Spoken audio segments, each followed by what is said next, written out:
hermanos, que tengan un recontra hiper mega saludazo con doble Z, saludazo de Cusatón Aritmon. Bienvenidos a un nuevo video. Oremos hoy a nuestro Padre eterno, Padre amado. En el 2027 se cumplen 2000 años desde que tu hijo fue bautizado en el Jordán. Tú entregaste a tu único hijo para que pudiéramos tener salvación, pero ya han pasado 2000 años y será que nosotros aún esperamos una señal para arrepentirnos. Que esa pregunta nunca tenga una respuesta afirmativa. Ayúdanos, Padre Santo, a no ser tan cabezaduras, porque el tiempo se ha cumplido y ya no habrá más señal. En el nombre de Jesús, amén. ¡Wow, hermanos! ¿Qué podemos decir nosotros como excusa de no habernos arrepentido? Es que hay muchísimas pruebas de que la palabra de Dios es 100% divina e inspirada por Dios. Pero hermanos, sobre todo, hay tantas pruebas que el amor del Padre se ha derramado sobre este ministerio especialmente. Nosotros hemos visto todas estas revelaciones y lo mejor de todo, que aún en este video nosotros seguimos viendo el amor de Dios revelado, lo cual nos deja bastante claro que lo que Cusatón Aritmon ha predicado es la absoluta verdad. Leamos en Isaías capítulo 5 versículo 4. ¿Qué más se pudiera hacer a mi viña que yo no haya hecho en ella? Como esperando yo que diese uvas, ha dado uvas silvestres. Es totalmente cierto este versículo, hermanos. ¿Qué más pudiera hacer Dios para llevarnos al arrepentimiento? ¿Verdad, hermanos? Es de locos. Es decir, nosotros en estos videos estamos viendo la verdad de una manera increíble. Nosotros estamos viendo la luz de Dios. ¿Y qué pasa? ¿Realmente necesitamos todavía más pruebas para arrepentirnos? ¿O es que tal vez queremos seguir aún en oscuridad? Porque si es así la cosa, hermanos, entonces estamos en problemas. Es que hay que entender algo. Dios no puede forzar nuestro arrepentimiento, ¿ok? Dios no nos puede obligar, Dios no puede amenazarnos de alguna manera, o haces esto, o sabes que te vas a tener que arrepentir, o si no te voy a torturar, como hacía la Iglesia Católica en la Edad Media. Dios no funciona de esa manera, ¿verdad?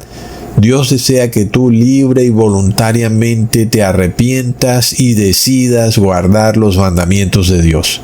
Y es que si Dios fuera este Dios que tienen algunos cristianos, en el cual Él viene a obligarte, a forzarte a través del poder del Estado a que te arrepientas, entonces todo el Apocalipsis se derrumbaría como un castillo de naipes.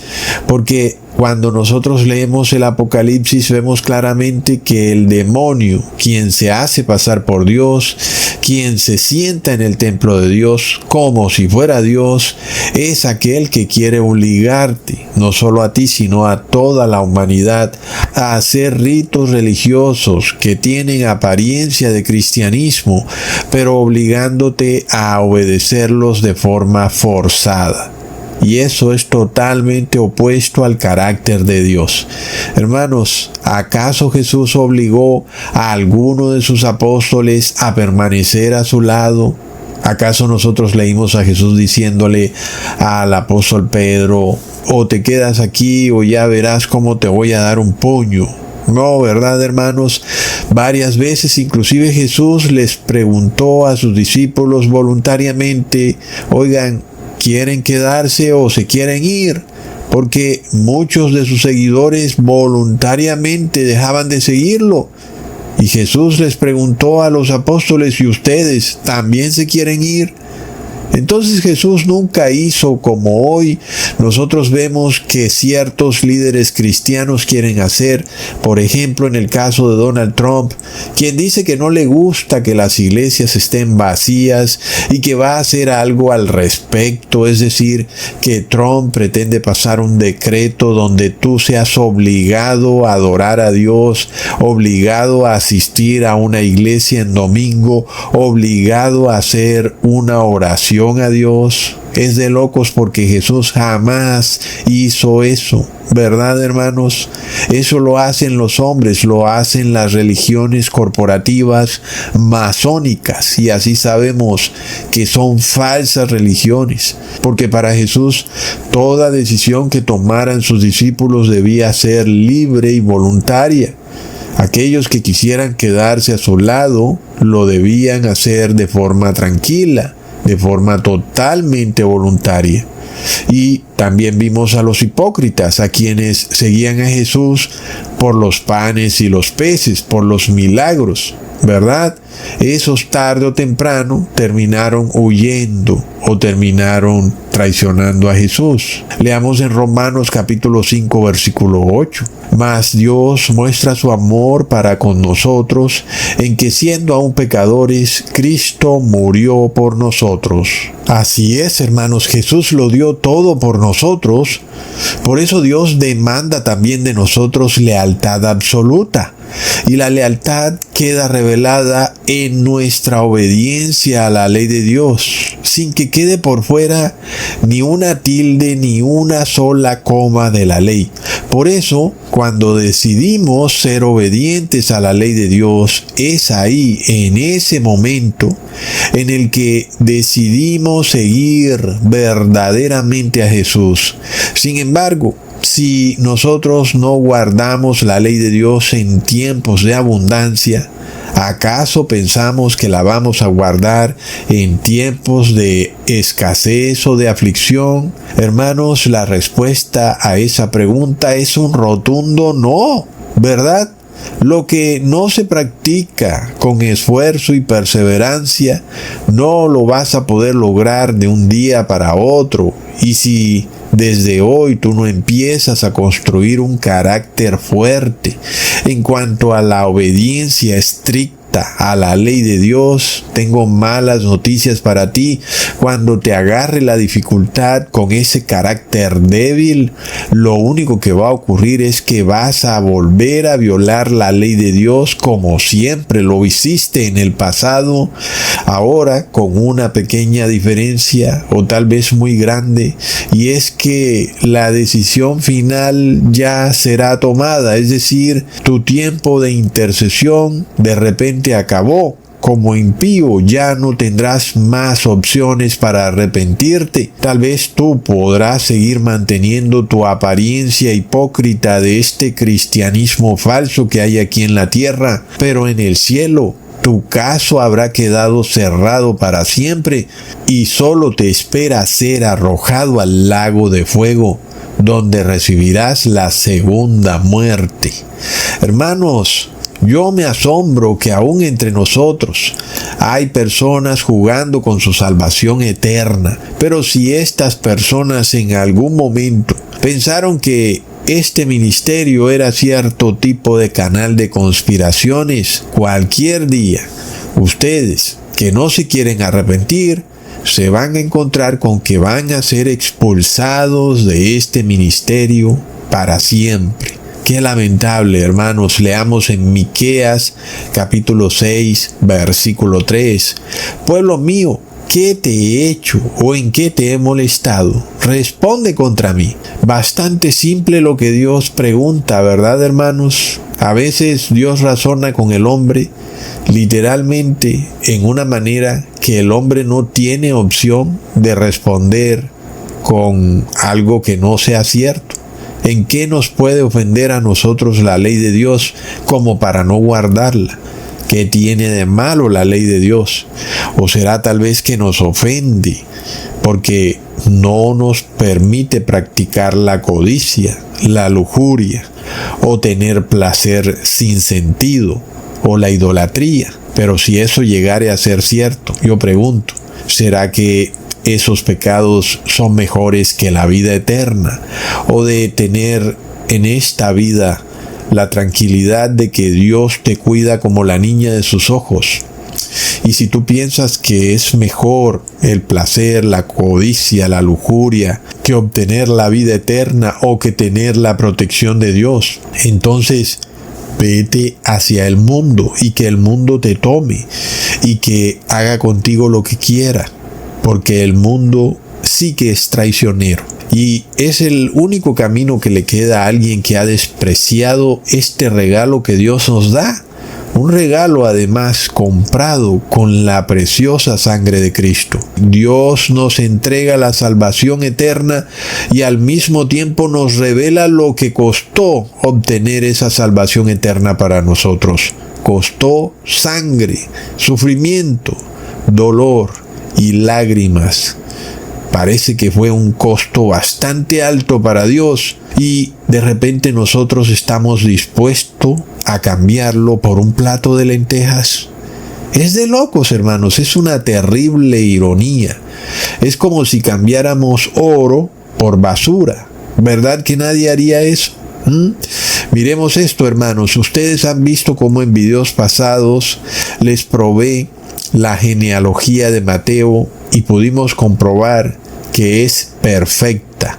En videos pasados les hice cálculos de forma perfecta sobre estas 42 generaciones que hay desde Abraham hasta el Mesías. Pero también en videos pasados ya les había mostrado 9 formas de calcular la fecha del bautismo de Jesús. Por eso, hoy en este video les traigo algo que quedaba pendiente y es la 10ª forma de calcular la fecha del bautismo de Jesús. Pero además de todo, en este video no voy a dejar cabos sueltos que quedaron por ahí en otros videos, y toda la cronología profética de Dios va a ser puesta a prueba en este video, junto con la declaración de Mateo de estas 42 generaciones, pero sobre todo ahora, partiendo desde David, ya no desde Abraham.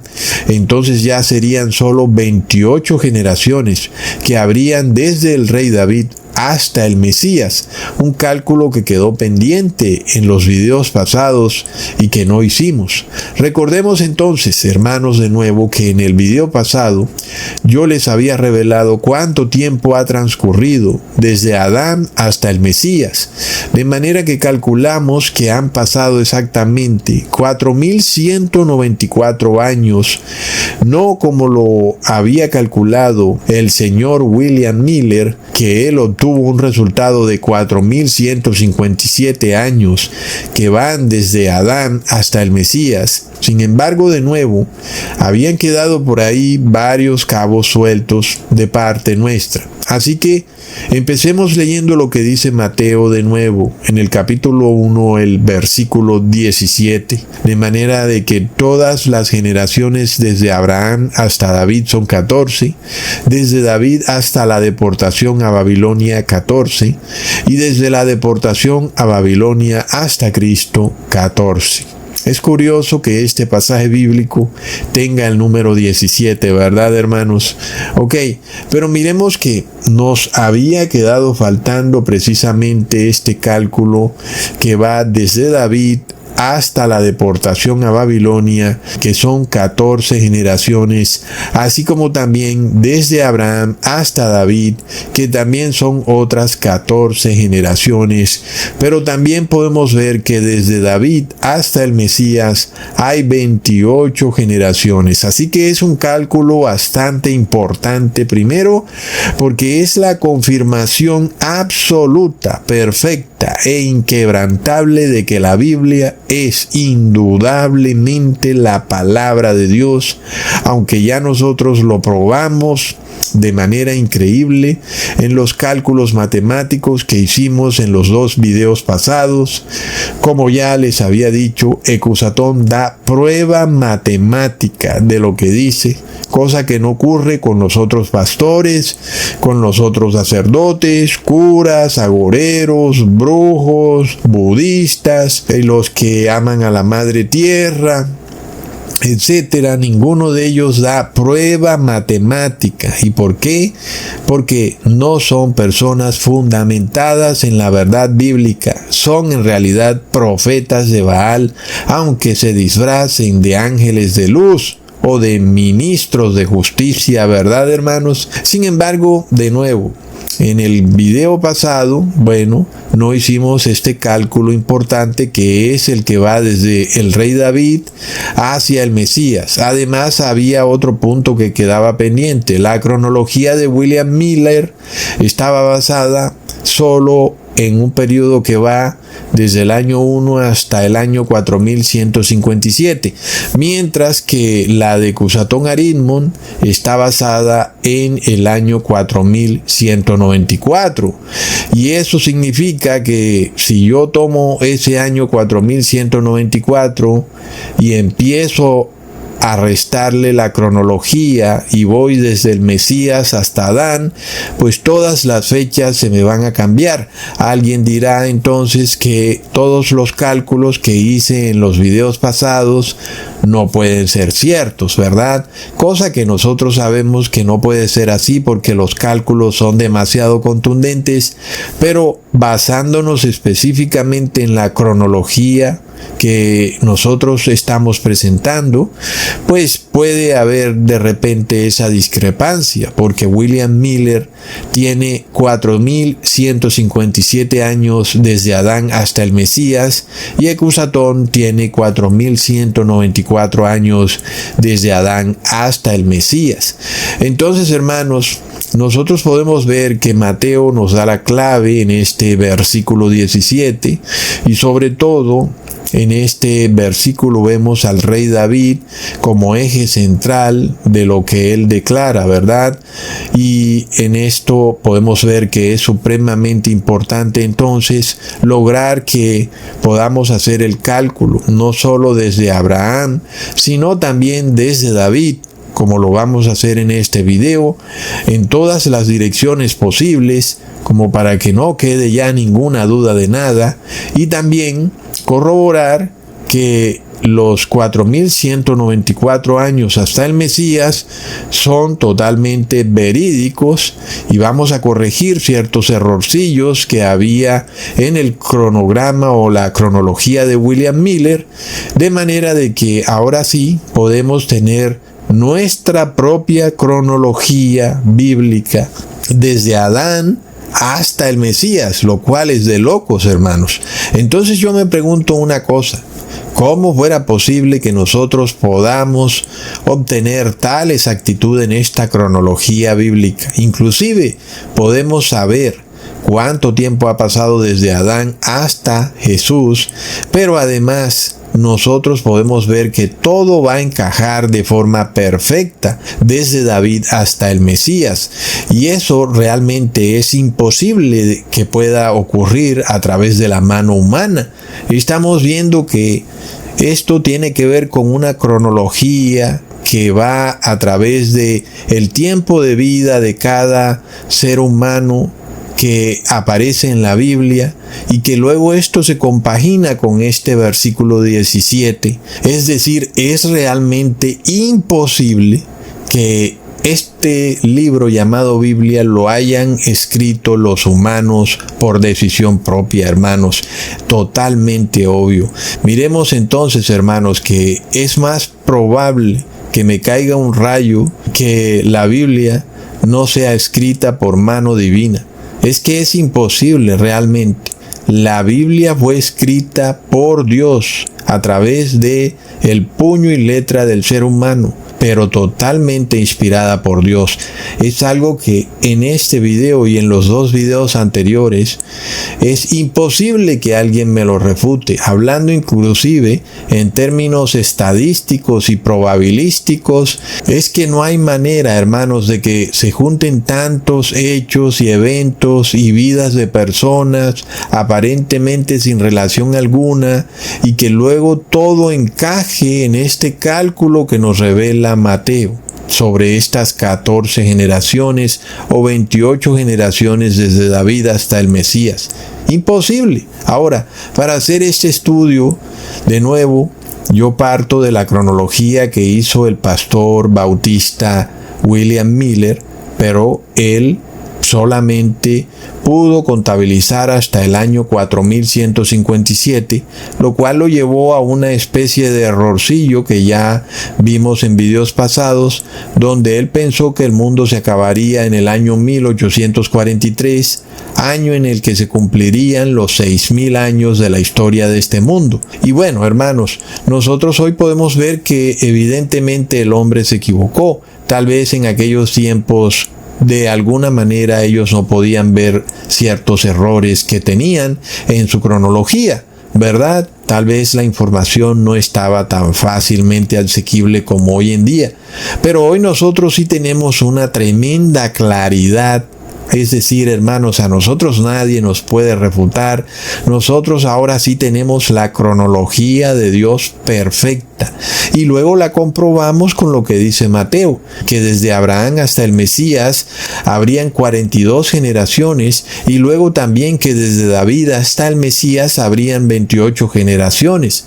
Así que, partiendo de ese concepto, hermanos, uno también puede tener como un fundamento totalmente verídico que, así como esto que ha dicho Mateo se ha cumplido en la cronología de Dios, la segunda venida de Jesús hará parte de esa cronología y se cumplirá de forma exacta. Y eso es un conocimiento bastante importante, ¿verdad, hermanos? Y es un conocimiento que te viene a ti de forma gratuita. Algunos locos dicen que Ecusatón está cobrando o algo así. Y mira que todo te ha llegado de forma totalmente gratuita. Y hermanos, nosotros, más que nadie, en estos dos últimos videos, tenemos ahora este conocimiento preciso de que los años 2027 y tal vez 2028 serán años en donde algo va a ocurrir en este mundo.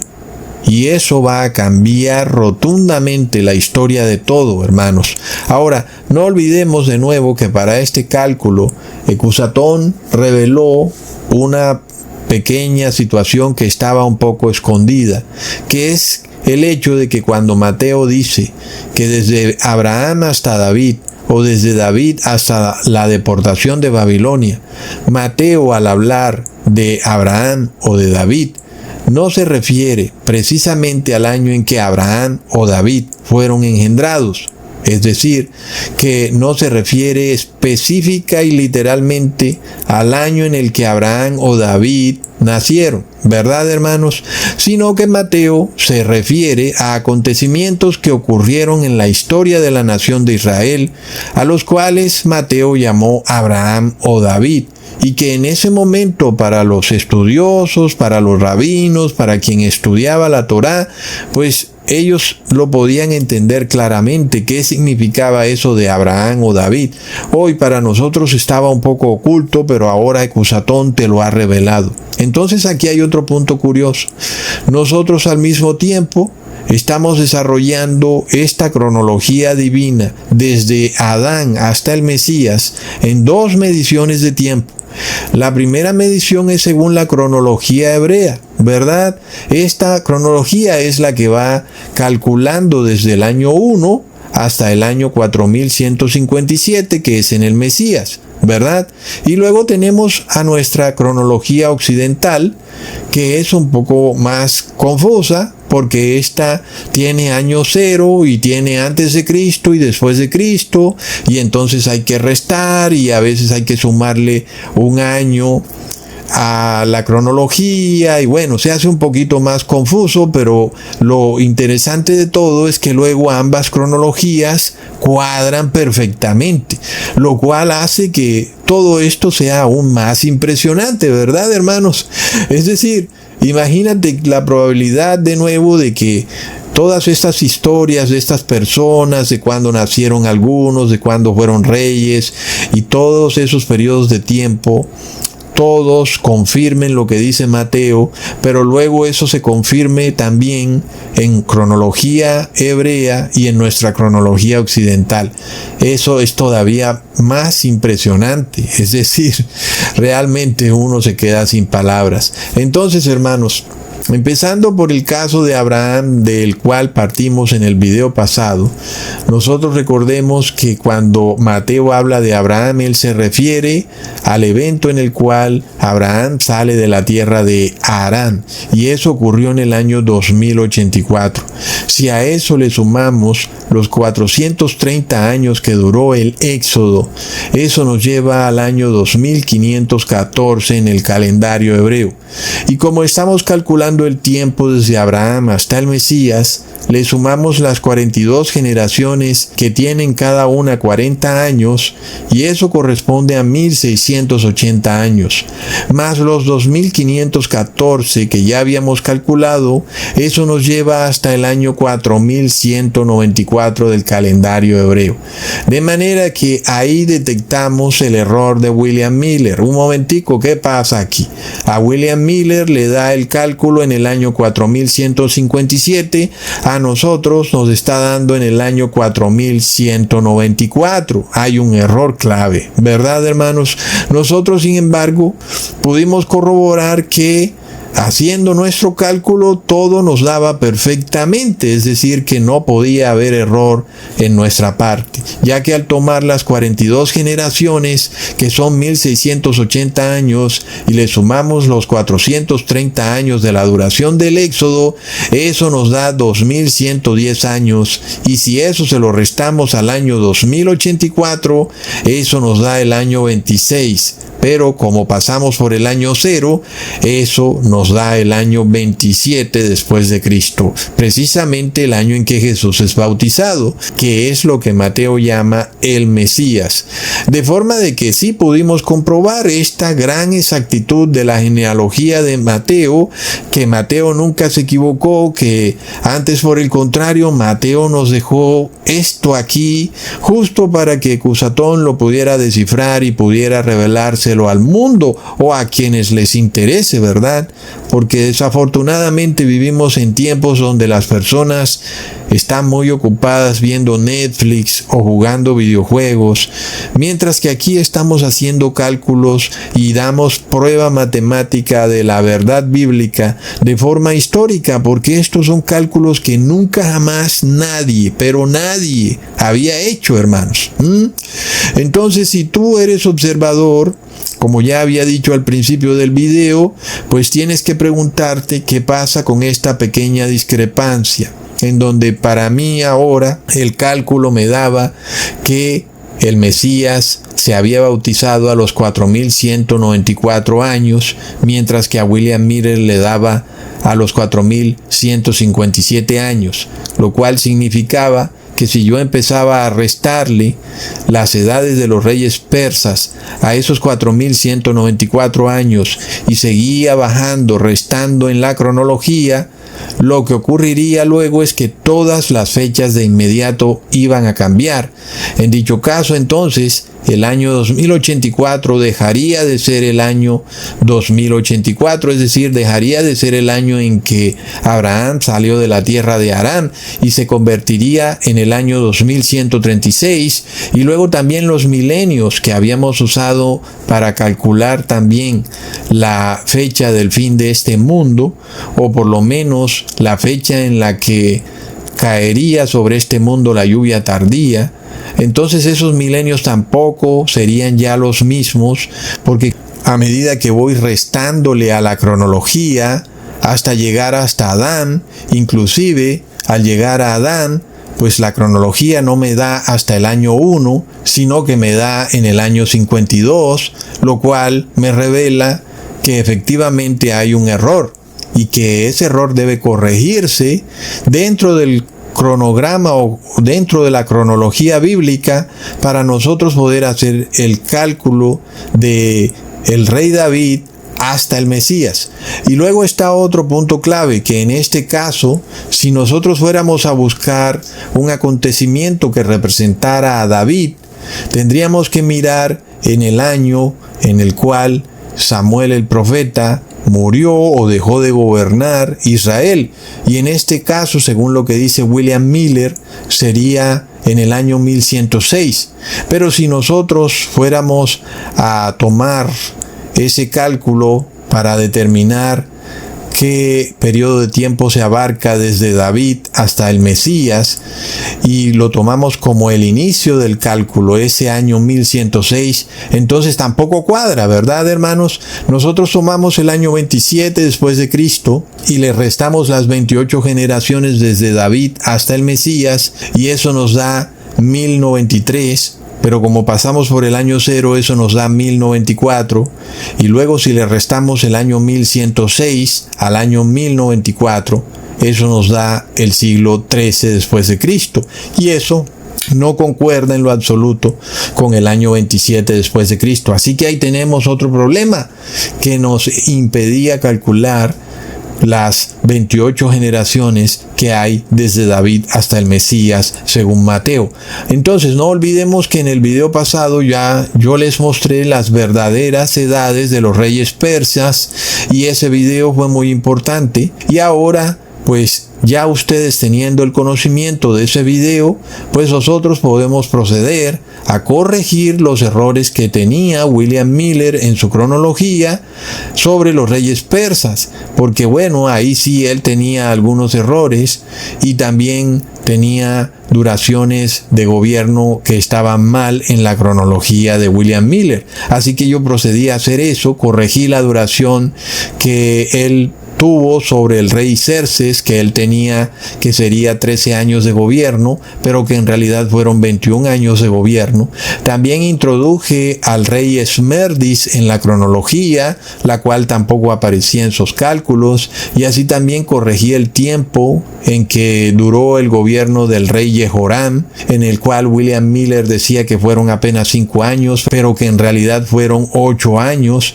De igual forma también corregí la edad que duró gobernando el profeta Samuel, que William Miller tenía que eran 24 años y yo la corregí a 47 años. Y luego con relación a un periodo llamado interregnum, que es un periodo en el que no hubo rey, en el cual William Miller lo tenía de 12 años, yo lo corregí a 20 años. Y finalmente, con respecto a las demás cronologías, pues yo no encontré ningún error. Así que procedí entonces nuevamente a hacer el cálculo partiendo desde el año 4194 y restándole las edades o los tiempos que duraron los gobiernos de los reyes persas, ya con las correcciones que les mostré. Y ahora todo encajó perfectamente de una manera de locos, hermanos. Es decir, todo se fue hasta el año 1, hasta Adán, de manera totalmente exacta.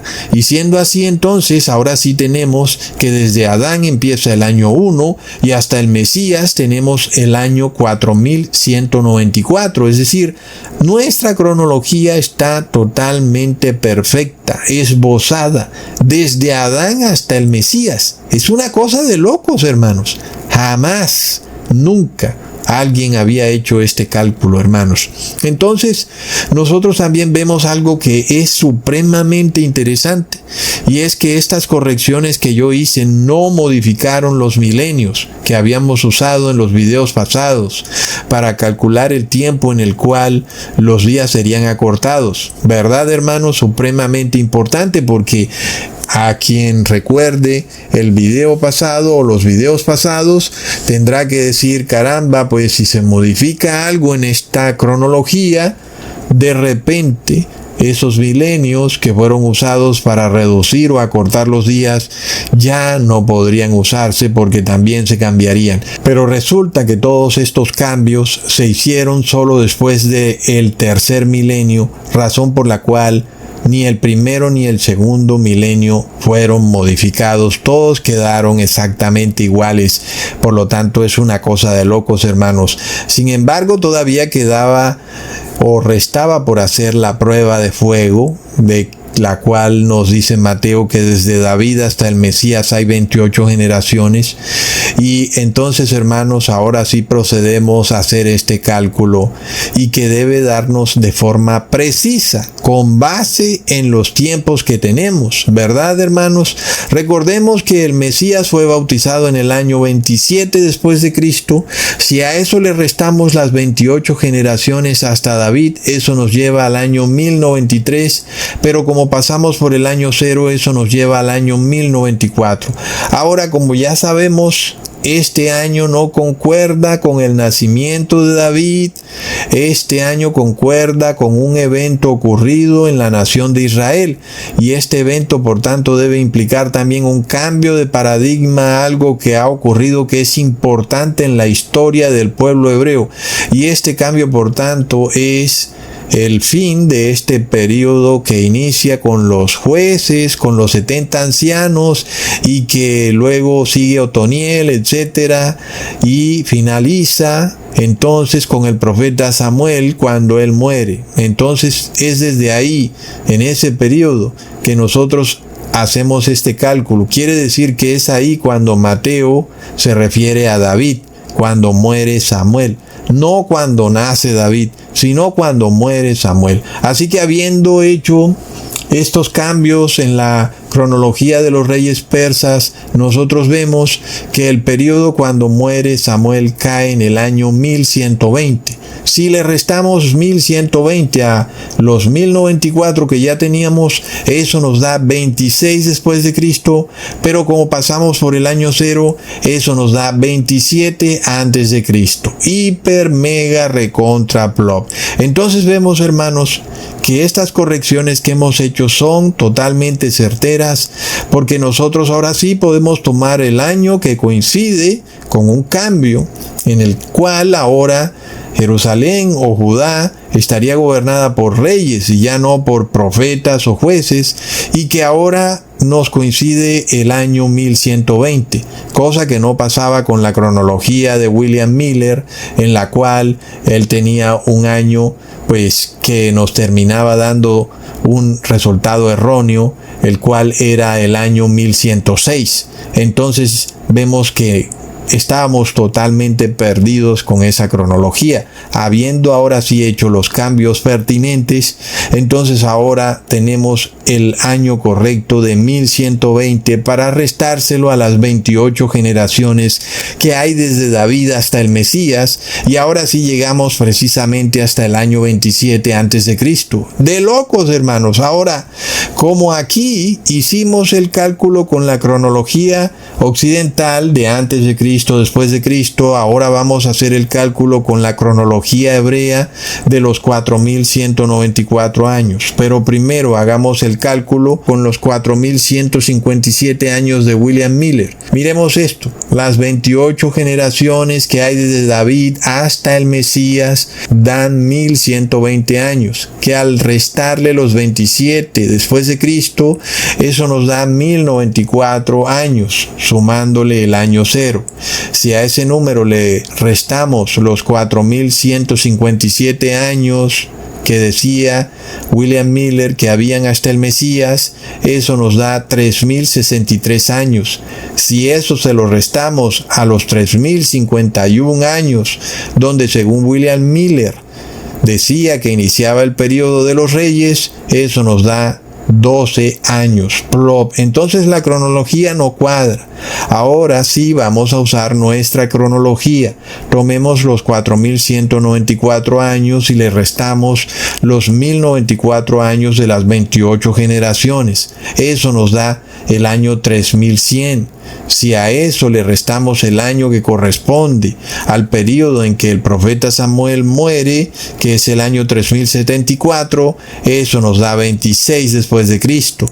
Pero como pasamos por el año 0, eso nos da el año 27 después de Cristo. Es de locos, hermanos. Así que la cronología de Dios es increíblemente perfecta. Ustedes pueden siquiera imaginarse ¿Cómo fuera posible que todos estos acontecimientos confluyeran de manera que esto pudiera calcularse de una forma tan exacta?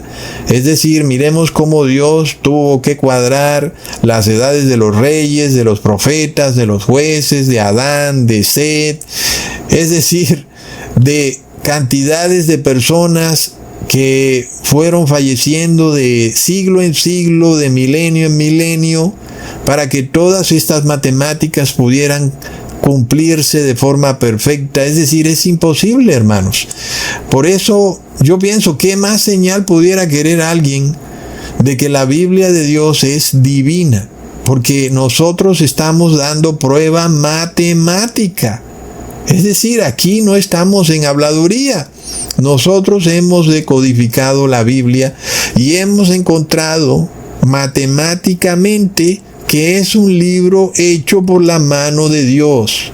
Hermanos, hablando en términos estadísticos y probabilísticos, este es indudablemente un libro divino, hecho por un ser omnisciente y omnipotente, que puede organizar las vidas de millones de personas para que todo finalmente concuerde con un comentario que hace Mateo en el primer capítulo, en el versículo 17.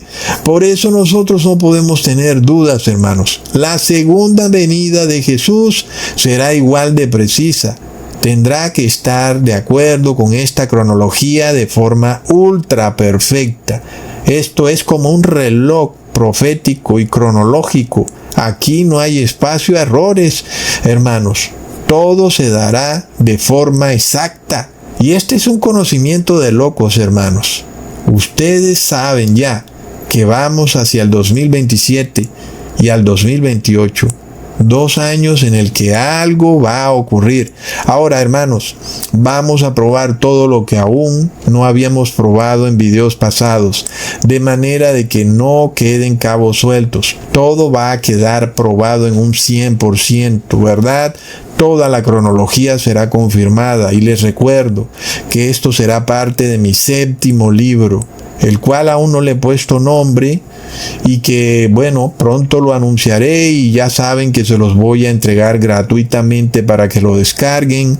Pero también, hermanos, no olvidemos que ya por ahí dijeron que la inteligencia artificial en cualquier momento va a cambiar todos los libros que estén en formato digital. Por eso es importante, hermanos, tener estas cosas impresas en casa, sea que tú compres el libro o lo imprimas desde tu computador o vayas a algún sitio donde te impriman el documento en PDF, pero ten estas cosas impresas, porque la inteligencia artificial va a cambiar todo lo que esté en formato digital. Es de locos, hermanos. Realmente estamos en los tiempos del fin. Ahora, volviendo al tema, ustedes podrán mirar la cronología vieja de William Miller en mi libro y también van a poder compararla con la cronología nueva de Cusatón Aritmon, que ya está totalmente calculada, reparada y que, bueno, ya no están esos errores y que es perfecta, hermanos, sin lugar a dudas, y que se cumple todo lo que dice Mateo, en especial cuando habla de 14 generaciones que hay desde Abraham hasta David. Entonces, hermanos, miremos esto. De nuevo, nosotros partimos desde que Abraham sale de Harán, que fue en el año 2084, y a eso le sumamos el éxodo que duró 430 años. Eso nos da 2514 años. Y a eso entonces le tenemos que sumar 14 generaciones para poder llegar hasta David.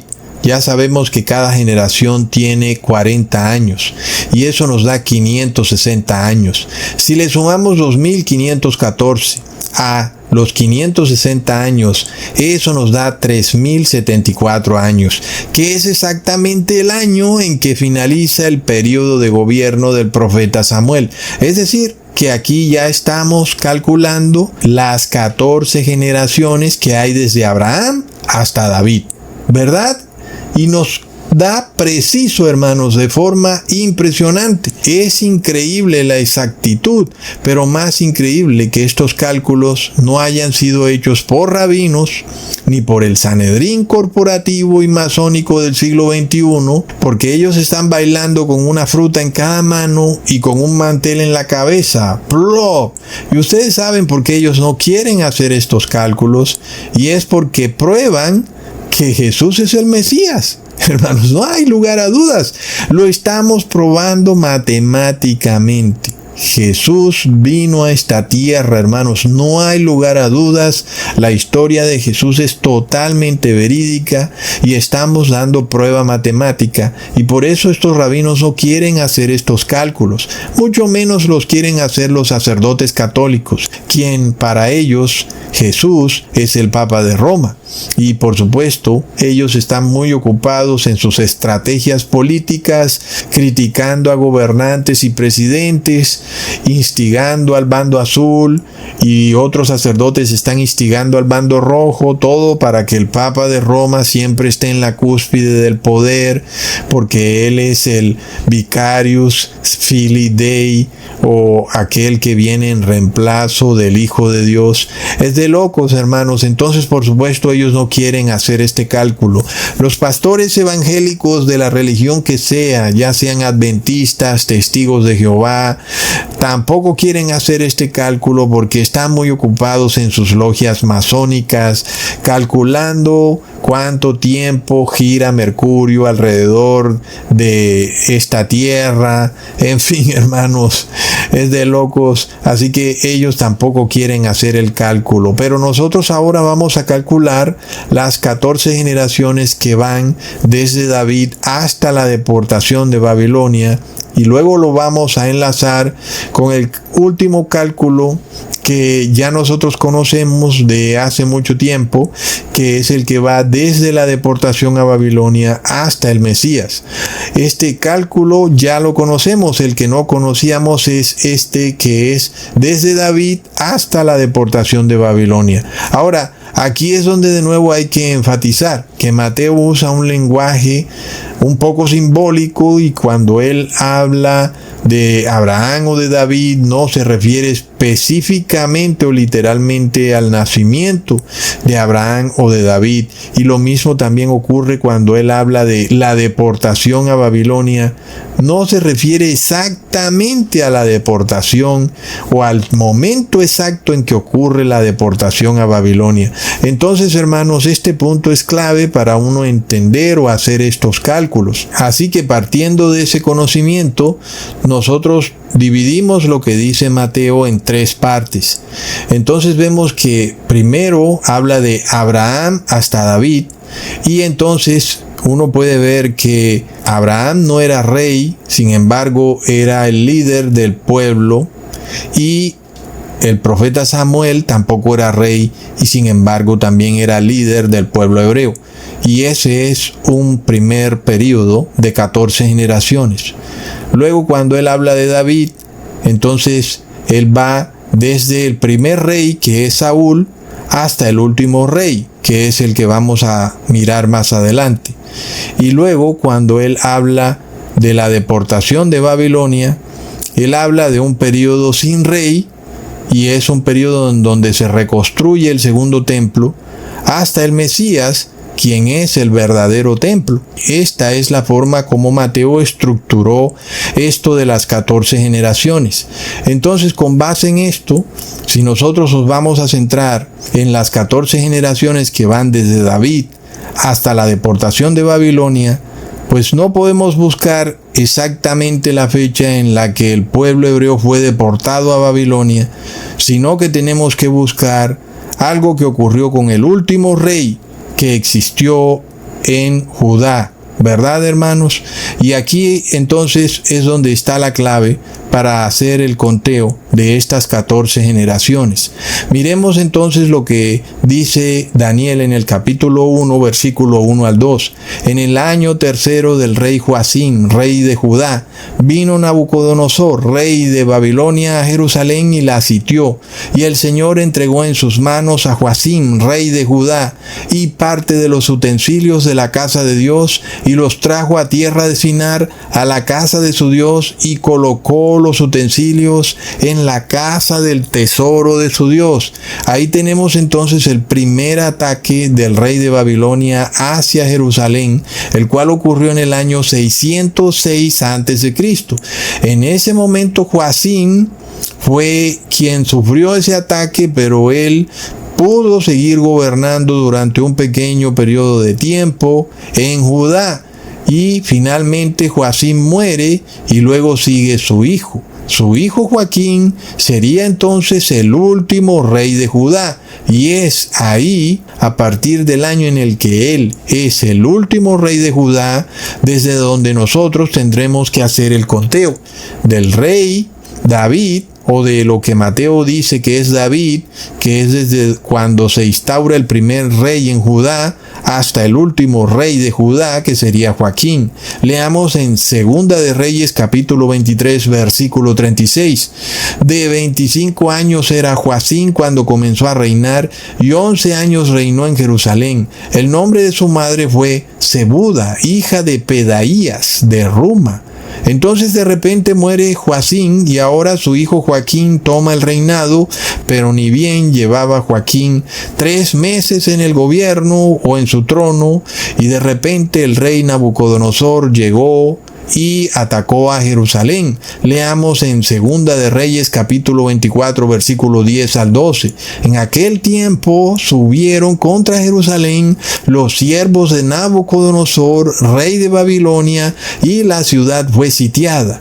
Vino también Nabucodonosor, rey de Babilonia, contra la ciudad cuando sus siervos la tenían sitiada. Entonces salió Joaquín, rey de Judá, al rey de Babilonia, él y su madre, sus siervos, sus príncipes y sus oficiales, y lo prendió el rey de Babilonia en el 8º año de su reinado. Ahora, como nosotros sabemos, el rey Nabucodonosor inició su reinado en el año 606 a.C., año en el que él atacó al padre de Joaquín, que se llamaba Joacim. En ese año fue el primer ataque del rey de Babilonia, pero no olvidemos que en total fueron 3 ataques del rey de Babilonia hacia Jerusalén, lo cual nos recuerda que el moderno rey del norte, el moderno rey de Babilonia, que es el Papa de Roma, también va a hacer 3 ataques en contra del pueblo de Dios.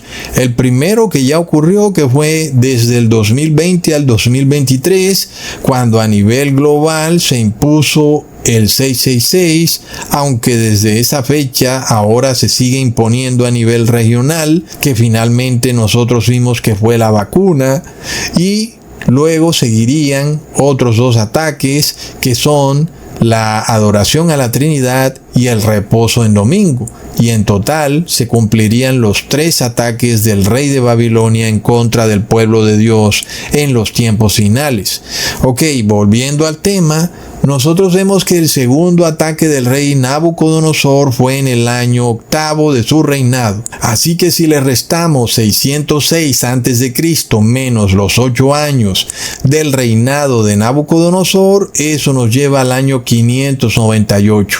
Ese sería irrefutablemente el año en el que el rey Nabucodonosor atacó por segunda vez a Jerusalén, y que era el momento en que gobernaba el rey Joaquín, hijo de Joacim, y esto debido a su terrible inmoralidad y también la del pueblo. Ahora, con relación a Joaquín, el cual termina siendo el último rey de Judá, nosotros vemos que Joaquín es capturado y llevado como prisionero a Babilonia, y sin embargo pareciera que quien quedara gobernando en Judá es su tío, quien se llamaba Matanías, pero que el rey de Babilonia le cambió el nombre a Sedequías. Alguien pudiera decir, Ecusatón, el último rey de Judá, era Sedequías, no Joaquín.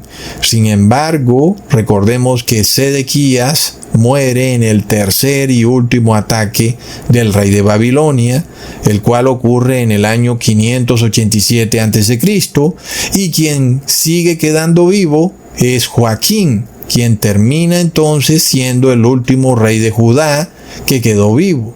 Eso es muy importante porque ya vemos la estructura que nos revela Mateo, que él va comparando eventos que son similares. Abraham, que lideraba al pueblo como si fuera rey, aunque no era rey, y luego el primer rey, que sería Saúl, hasta el último rey, que sería Joaquín. Es ahí donde se cumplen las 14 generaciones que según Mateo van desde David hasta la deportación de Babilonia. Esto además, hermanos, tiene una importancia tremenda, una promesa, un pacto que es llamado el pacto davídico, en el cual Dios promete que la nación de Judá o Jerusalén siempre tendría a alguien del linaje de David y que siempre habría alguien que llevaría ese linaje hasta que viniera finalmente el Mesías. Esto es lo que se conoce como la profecía davídica. Sin embargo, ¿qué ocurre cuando Joaquín termina siendo capturado y llevado a Babilonia y el rey Sedequías es asesinado? Los rabinos de la época, las personas estudiosas y entendidas en las profecías del Viejo Testamento, tendrían que haberse entristecido mucho al ver que de repente aquella profecía davídica, aquel pacto que Dios hizo con Samuel, parecía que ya no se iba a cumplir. ¿Verdad, hermanos?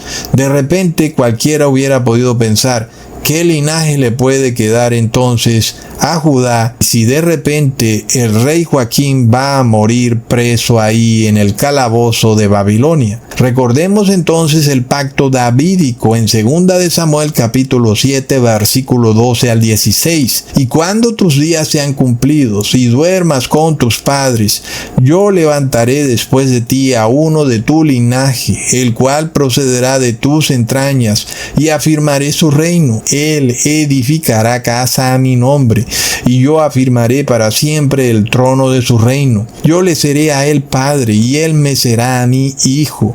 Y si él hiciere mal, yo le castigaré con vara de hombres y con azotes de hijos de hombres. Pero mi misericordia no se apartará de él como la aparté de Saúl, al cual quité de delante de ti. Y será afirmada tu casa y tu reino para siempre delante de tu rostro, y tu trono será estable eternamente. Este es el pacto que Dios hace con el profeta Samuel, y esta es la profecía en donde se nos revela que siempre habría alguien vivo del linaje de David, porque este linaje es el que llega hasta el Mesías. Pero de nuevo algo pasaba. De repente el rey Joaquín se iba preso a Babilonia. Muchos judíos se lamentaban. Leamos en Lamentaciones capítulo 5 versículo 16. Cayó la corona de nuestra cabeza. ¡Ay, ahora de nosotros, porque pecamos! Y esto me recuerda de nuevo a la crisis del coronavirus, cuando se imponía el 666 y nosotros advertíamos que nadie quite tu corona. Hoy el 75% de la población mundial tiene que hacer esta lamentación. Cayó la corona de sus cabezas. Es de locos, hermanos. Así que es obvio que así hoy, como también en los tiempos de este rey Joaquín, el demonio busca destruir este linaje, el linaje de Dios, el linaje divino, el linaje que va hasta Adán y Eva, el linaje natural, el linaje creado por mano de Dios, y no el otro linaje enrazado con Nefilim, el otro linaje corrupto, el otro linaje que a pesar de ser linaje de Dios no quiere arrepentirse y que pronto será también linaje corrupto. Por eso hay un intento de destruir el linaje, de destruir el ADN, Por eso ellos quieren tomar tu ADN, quieren hacerte modificación genética, quieren poder tener tu código de ADN para luego descodificarlo totalmente, transmutarte, cambiarte ese linaje divino. Plop, hermanos. Entonces miremos, volviendo al tema, aquí vemos algo curioso, porque resulta que el rey Joaquín no fue deportado en el mismo año 598 a.C., sino al siguiente año, y esto lo leemos en Segunda de Crónicas, capítulo 36, versículo 9 al 10. De 8 años era Joaquín cuando comenzó a reinar, y reinó 3 años y 10 días en Jerusalén, e hizo lo malo ante los ojos de Jehová. A la vuelta del año, el rey Nabucodonosor envió y lo hizo llevar a Babilonia juntamente con los objetos preciosos de la casa de Jehová, y constituyó a Sedequías, su hermano, por rey sobre Judá y Jerusalén. ¡Wow! Miremos aquí a Dios ejerciendo juicio sobre un niño de 8 años, ¿verdad? Muchos padres hoy en día consideran que sus niños pequeños no están aptos para escuchar la palabra de Dios, para guardar los mandamientos de Dios, y lamento informarte que la palabra nos revela que Dios va a juzgar a los niños, y que los va a juzgar, y si los haya faltos, si los haya haciendo lo malo, es decir, desobedeciendo la ley de Dios, esos niños se perderán para siempre, serán juzgados por Dios y serán hallados faltos, aún niños de 8 años. Es de locos, hermanos. Entonces miremos que la palabra clave en este versículo es a la vuelta del año. Y ya vimos que el rey Nabucodonosor, en su segundo ataque a Jerusalén, la captura en el año 598 a.C. Así que a la vuelta del año sería el año 597 a.C., que es cuando se lleva preso al rey Joaquín, de 8 años, a Babilonia, hermanos. Impresionante. Entonces en ese momento muchos rabinos, muchos entendidos en la palabra de Dios, dijeron: ¿qué pasó aquí con la profecía davídica, verdad? Todo parece que colapsa. De repente entonces no se cumplirá ese pacto que Dios le hizo a Samuel cuando este rey Nabucodonosor se llevó al último rey. Esto, por supuesto, ya cuando murió el rey Sedequías en el año 587 a.C. En ese caso, finalmente, el último linaje de David quedaba en cabeza de Joaquín, pero Joaquín estaba apresado en Babilonia, lo cual indudablemente le ponía fin a la profecía davídica. Sin embargo, miremos esto, hermanos, que es de locos, porque miren ustedes todos estos eventos que han ocurrido y que luego terminan entrelazándose, sincronizándose con lo que dice Mateo, en donde Mateo dice que desde David hasta la deportación de Babilonia hay 14 generaciones. Miren esto ustedes, hermanos, que esto es imposible que alguien lo pueda cuadrar así facilito. Miremos lo que dice el profeta Jeremías, capítulo 52, versículo 31 al 34. Y sucedió que en el año 37 del cautiverio de Joaquín, rey de Judá, en el mes 12º, a los 25 días del mes, Evil-Merodach, rey de Babilonia, en el año 1 de su reinado, alzó la cabeza de Joaquín, rey de Judá, y lo sacó de la cárcel, y habló con él amigablemente, e hizo poner su trono sobre los tronos de los reyes que estaban con él en Babilonia. Le hizo mudar también los vestidos de prisionero, y comía pan en la mesa del rey siempre, todos los días de su vida, y continuamente se le daba una ración de parte del rey de Babilonia cada día durante todos los días de su vida hasta el día de su muerte. ¡Wow, hermanos! ¿Verdad que seguramente el rey Joaquín se arrepintió ahí preso en su cárcel? Y Dios lo restaura a su linaje divino. Después de 37 años, el rey Joaquín no solo es liberado, sino que es tratado como una persona que viene de un linaje en el cual el mismo rey Evil-Merodach se da cuenta, este señor que está ahí en la cárcel, este Joaquín, es una persona especial, tiene un linaje especial, y puso su trono por encima de los tronos de los demás reyes de Babilonia, y lo hizo sentar a la mesa del rey. ¿Qué significa eso, hermanos? Que el rey le reconoció su linaje davídico a Joaquín. Ese punto en sí mismo, hermanos, es de locos, y por supuesto nos revela que Dios le está dejando claro al pueblo hebreo, al pueblo de Judá, que la profecía davídica continúa y que Dios cumple su palabra y el hombre no la cumple. Es increíble, hermanos. Imagínense ustedes el caso en el cual Donald Trump sacara a Maduro de la cárcel, si es que de verdad estuviera en la cárcel, y públicamente lo invitara a cenar a la Casa Blanca.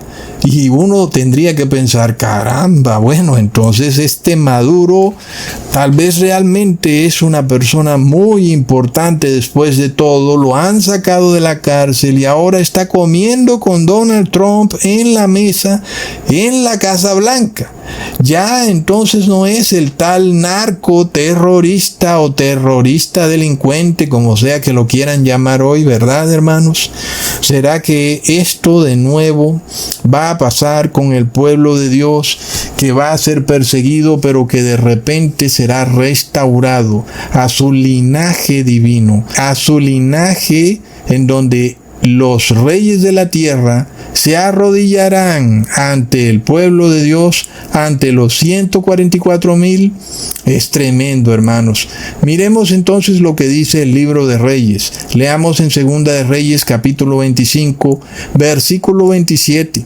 Aconteció a los 37 años del cautiverio de Joaquín, rey de Judá, en el mes 12º, a los 27 días del mes, que Evil-Merodach, rey de Babilonia, en el primer año de su reinado, libertó a Joaquín, rey de Judá, sacándolo de la cárcel. Ahí de nuevo lo tenemos confirmado 2 veces, ¿verdad, hermanos? Así que si nosotros tomamos el año 597 a.C., en el cual el rey Joaquín fue capturado y encarcelado por el rey Evil-Merodach, y a eso le restamos los 37 años que duró su cautiverio, eso nos da 560 años. Ahora, volvemos a lo que dice Mateo.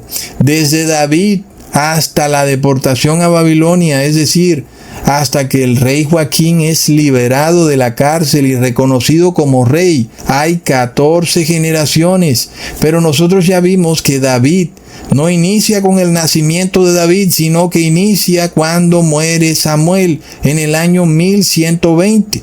Si a eso le restamos las 14 generaciones, que son precisamente 560 años, eso nos da exactamente el año 560. Es ahí justo cuando el rey Joaquín es liberado por el rey de Babilonia, Evil-Merodach. Y aquí hay otro punto interesante. Cuando vamos a Wikipedia a buscar cuándo gobernó el rey Evil-Merodach de Babilonia, de nuevo volvemos a las fechas imprecisas, pero nosotros aquí ya sabemos con total claridad que el primer año de su reinado fue en el año 560 a.C., no como dice Wikipedia o como dicen los historiadores, ¿verdad, hermanos? Y nosotros lo estamos confirmando porque ahora estamos viendo que se cumplen perfectamente las 14 generaciones que dijo Mateo que habían desde David hasta la deportación de Babilonia. Hermanos, ahora hagamos el cálculo desde Abraham hasta que el rey Joaquín es liberado. Abraham sale de Harán en el año 2100 a.C., menos los 430 años que duró el éxodo. Eso nos da 1680 años, menos las 28 generaciones que hay desde Abraham hasta la deportación a Babilonia, y eso nos da 1120 años. Si tomamos los 1680 años y le restamos los 1120 años, eso nos da 560, el año en el que el rey Joaquín es liberado por el rey Evil Merodach. Es decir, la cronología es perfecta, hermanos. Ahora, desde que ocurrió el primer ataque del rey de Babilonia, que fue el rey Nabucodonosor en el año 606 a.C., hasta que el rey Joaquín fue encarcelado, pasaron 9 años. Y luego hasta que fue liberado pasaron 37 años. Y si sumamos ambos periodos de tiempo, eso nos da un total de 46 años. Es decir que faltaban 24 años para que se cumpliera la profecía del profeta Jeremías de que el pueblo hebreo duraría cautivo en Babilonia durante 70 años. Y eso se cumpliría en el año 536 a.C. Pero ya vimos, hermanos, que luego el decreto es reconfirmado 2 años más tarde, en el año 534 a.C. Es decir que es desde ese momento en que se toma la liberación final del pueblo hebreo de la cautividad de Babilonia. Entonces, si a los 24 años le sumamos esos 2 años, tenemos 26 años, como el tiempo que transcurre desde que el rey Joaquín es liberado en el año 560 hasta que inicia la reconstrucción del segundo templo, 26 años más tarde, que sería entonces en el año 534 a.C. Así que miremos esto, hermanos. De nuevo, Mateo, cuando habla de David hasta la deportación de Babilonia, está haciendo el conteo desde el primer rey hasta el último rey, es decir, desde el rey Saúl, que es el primer rey, hasta el rey Joaquín, que es el último rey que fue liberado por el rey Evil Merodach. Desde el Mesías en el año 27 después de Cristo, si nosotros le restamos las primeras 14 generaciones, eso nos lleva al año 534 después de Cristo. Ahí es cuando el rey da la orden para reconstruir el templo. Luego pasan 26 años y ahí es cuando el rey Joaquín es liberado por el rey de Babilonia, Evil Merodach. Y si sumamos 534 más 26 años, eso nos lleva al año 560 a.C. Ahora, si a eso le sumamos las 14 generaciones que hay desde David hasta la deportación de Babilonia, que son 560 años, eso nos lleva al año 1120 a.C., año en que precisamente inicia el reinado de los reyes de Judá, o la profecía davídica. Si a eso le sumamos las siguientes 14 generaciones, eso nos lleva al año 1680. Pero como tenemos que sumarle el éxodo, que dura 430 años, eso nos lleva al año 2110, que es exactamente el año en el que Abraham sale de la tierra de Harán. De locos, hermanos, la profecía de Dios es perfecta. Ahora vamos a confirmar lo mismo, pero con la cronología judía. Vamos a mirar que hay en efecto, desde Adán hasta el Mesías, 4194 años. Miremos que de nuevo partimos de los 2084 años en que Abraham sale del Éxodo. Pero ahora vamos a usar solamente la cronología hebrea. A eso le sumamos los 430 años que duró el Éxodo, eso nos lleva al año 2514. Aquí se suman las primeras 14 generaciones, que son 560 años, lo cual nos lleva hasta David, hasta el año 3074. Eso es lo que exactamente tenemos en nuestro calendario, que el profeta Samuel muere en el año 3074. De locos. Si a eso le sumamos las 14 generaciones siguientes, que son 560 años, eso nos lleva al año 3634. Este es el año precisamente cuando el rey Joaquín es liberado por el rey Evil Merodach. Ahora a eso le sumamos las siguientes 14 generaciones, es decir, 560 años, y eso nos lleva al año 4194, que es el año en el que Jesús fue ungido como el Mesías. Aquí podemos ver algo curioso. En la cronología judía, lo que dice Mateo como que encaja un poco mejor, ¿verdad? Es decir, que no hay que hacer todas estas averiguaciones que hicimos sobre el rey Joaquín, que hay que hacerlas cuando estamos en la cronología occidental de antes de Cristo, después de Cristo. Con la cronología hebrea es como que mucho más sencillo.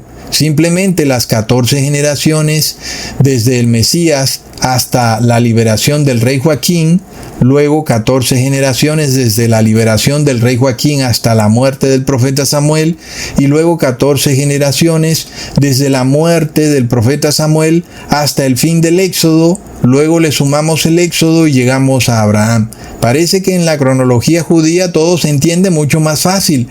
Eso porque no hay año cero y porque no tenemos un desfase del año 0 hasta el año 27 después de Cristo.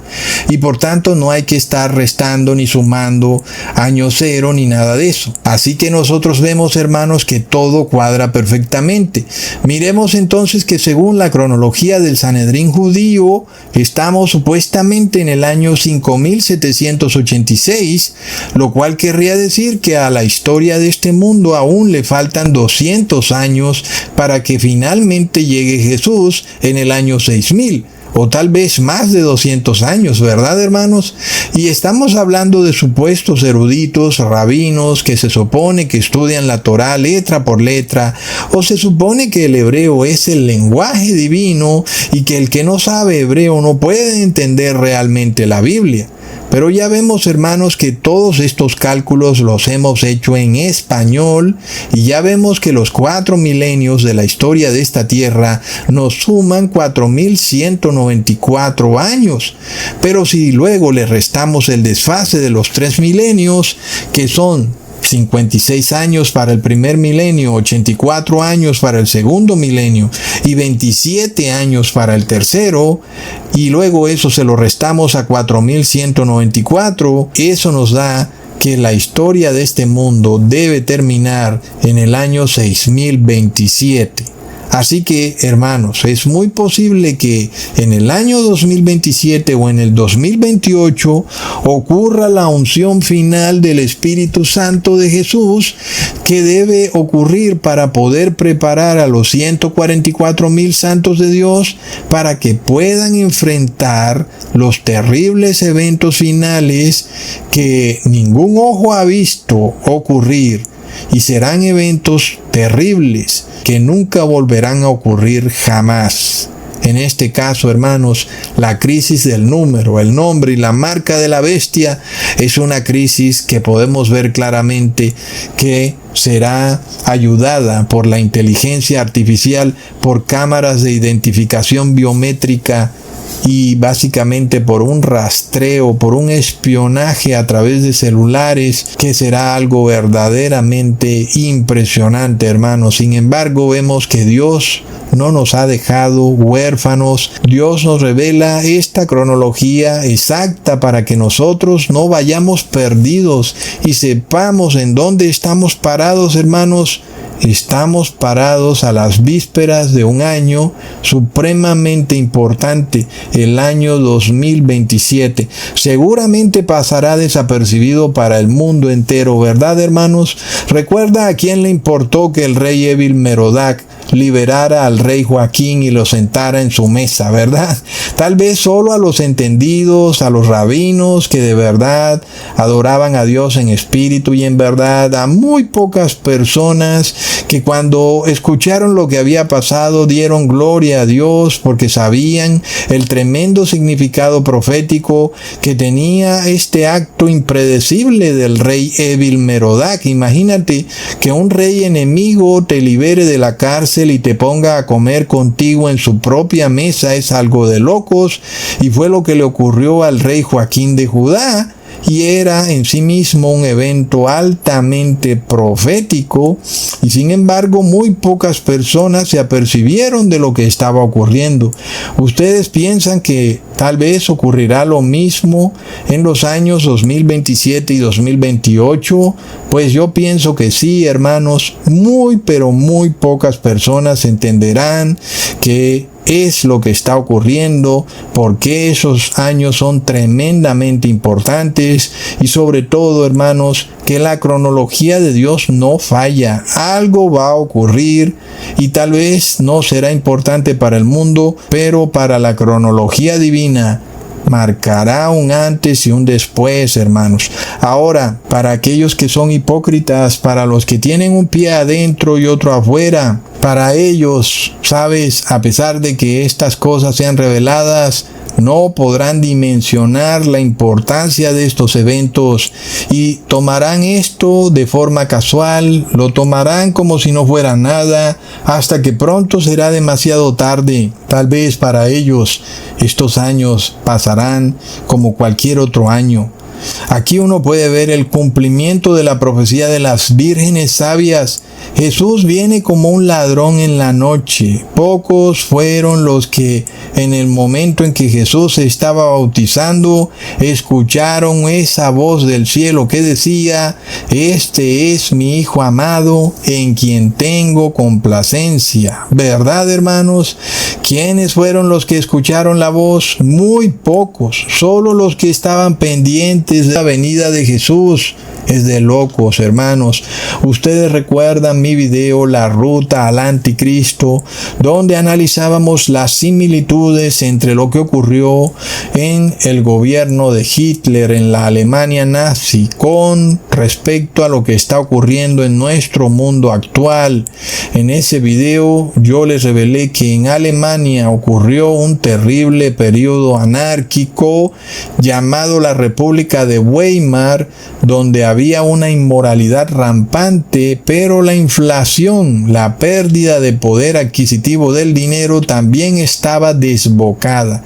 En ese caso, hermanos, el colapso del dinero estaba revelando que se acercaba una transición de gobierno nefasta, en donde Alemania pasaba de República de Weimar a teocracia hitleriana vaticana. Asimismo, hoy nosotros podemos ver con total claridad estas mismas similitudes en esos eventos que ocurrieron en la República de Weimar, pero ahora lo estamos viendo en los gobiernos de izquierda que se revelan con una tremenda inmoralidad, pero también vemos una inflación desmedida.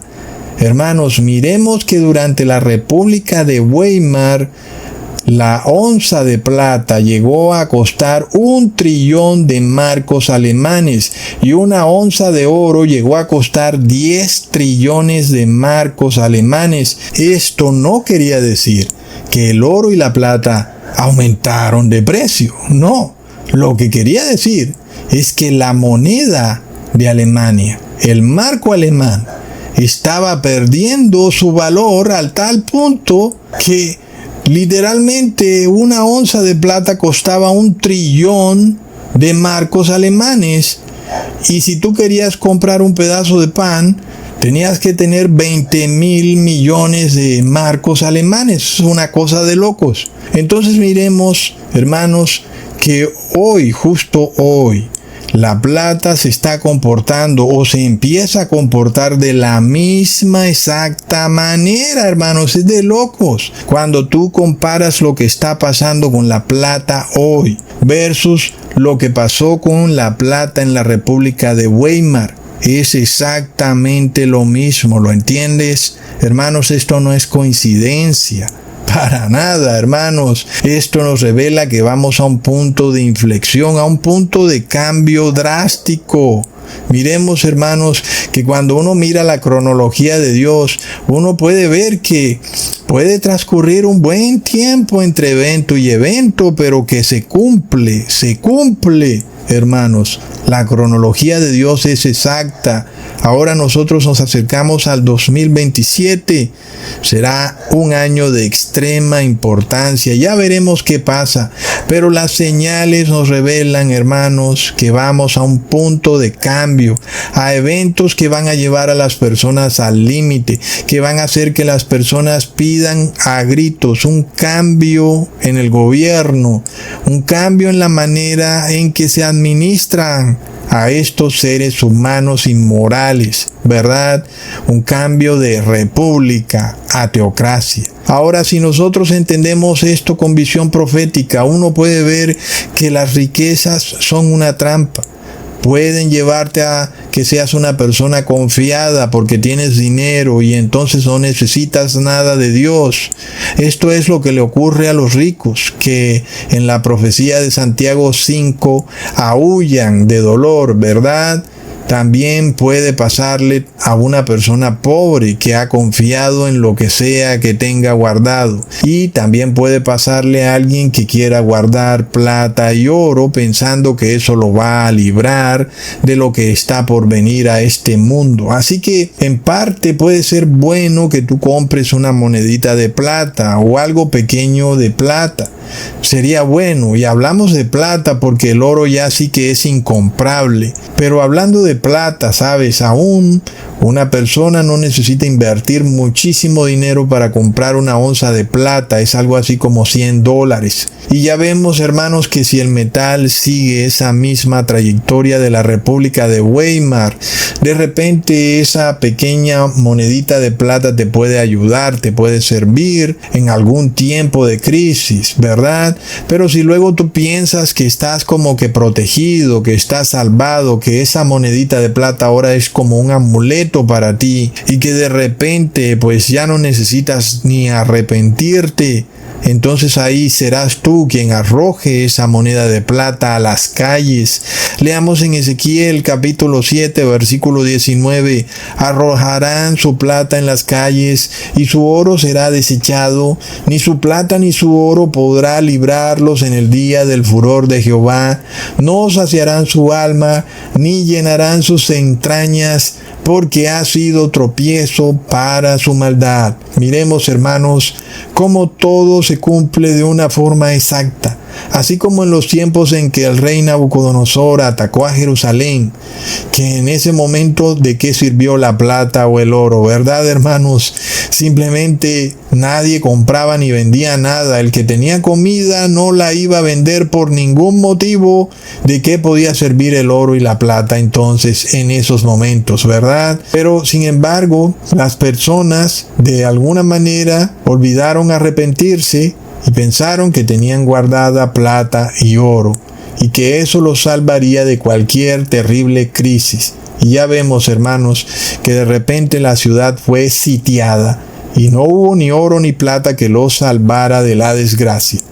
Y vemos entonces, hermanos, que estos eventos se repiten y pocas son las personas que tienen la capacidad de discernir lo que está ocurriendo. Ecusatón les ha mostrado la misma imagen de un hombrecito que va como cayendo de unas monedas de oro hasta que finalmente no tiene nada. Y esa imagen nos revela la pérdida del valor del dinero en el tiempo. Y esta es una imagen que yo les he mostrado. Yo creo que desde el primer video que está ahí en el canal de YouTube. Y hermanos, después de tanto tiempo, ahora nosotros empezamos a ver cómo el dinero está perdiendo valor, lo que revela que viene un terrible cambio en la sociedad, pero que por supuesto, primero vienen tiempos difíciles, vienen tiempos duros, así que la plata empieza a subir de precio. Y de nuevo, no es que suba de precio, sino que el dinero se está depreciando, el dinero está perdiendo su valor porque la plata sigue siendo la misma. Sigues teniendo una onza de plata, pero ya vale 1 trillón de marcos alemanes. Plop. Hermanos, es señal de que el rey de Babilonia viene galopando con su caballería, es señal de que empieza a sitiar las ciudades. Y de nuevo, este metal llamado plata, si pudiera servirnos en determinado momento, pues hermanos, solo les servirá a quienes tienen las lámparas encendidas. No te digo esto para que acumules plata, pero si puedes comprar tal vez una moneda o dos que te pueda servir para el tiempo antes, para que te pueda servir tal vez cuando el dinero vaya perdiendo su valor, pero no lo tomes como amuleto, no lo tomes como que ahora nada podrá hacer que yo me pierda porque tengo 1 trillón de pesos argentinos o $1 trillón de Jamaica, en fin, hermanos, de la moneda que sea. No pienses que tú te vas a salvar por esas monedas de plata, pero en efecto, en un momento en el que el dinero pierde valor, esa monedita de plata te puede ayudar a comprar mucho pan y mucho arroz y lentejas, ¿verdad, hermanos? Pero primero debemos estar firmes en la profecía. Nosotros debemos saber que en efecto la plata va a subir de precio, pero luego no va a servir de nada, ¿verdad? Luego las personas terminarán arrojando esa plata a las calles. Puede ser que se dé una prohibición para que ya nadie pueda comprar y vender plata, que no la puedan usar como moneda de intercambio. Puede ser que ocurra eso, puede ser que ocurra también un decomiso, puede ser que el gobierno busque que las personas entreguen toda esa plata y el que no la entregue será declarado como criminal. Por eso esto debe ser usado antes de cierto periodo. No debe ser guardado como un amuleto hasta que lleguemos al tiempo del fin. ¿Verdad, hermanos? Nosotros estamos viendo que la profecía de Santiago 5 se acerca a su cumplimiento, y también lo que dijo Jeremías en el capítulo 7, cuando de repente la plata y el oro ya no van a servir para nada. Entonces, hermanos, todas estas cosas están confluyendo. Miremos otro punto curioso en Primera de Reyes capítulo 6 versículo 8. En el año 480 después que los hijos de Israel salieron de Egipto, en el 4º año del principio del reino de Salomón sobre Israel, en el mes de Sif, que es el mes segundo, comenzó él a edificar la casa de Jehová. Al nosotros tener esta cronología tan exacta, uno desearía que ahora podamos calcularlo todo y que pudiéramos tomar el año 480 y restárselo al 4º año del reinado de Salomón, y eso nos debería llevar hasta el momento en el que el pueblo de Israel salió de su deambular por el desierto y después del periodo en que fueron liderados por José. Sin embargo, aquí pasa algo que es como curioso. Cuando uno parte desde donde dice Salomón, es decir, desde que los hijos de Israel salieron del desierto o de Egipto, y uno toma el periodo de los 70 ancianos, que en ese periodo empieza el liderazgo de los jueces de Israel y que va hasta el profeta Samuel, y nada más en ese periodo ya vemos que van 429 años. Entonces uno puede ver que el cálculo como que no va a dar, porque luego el reinado de David y el de Salomón duran cada uno 40 años, y eso nos terminaría llevando al año 509, no al año 480 de Salomón.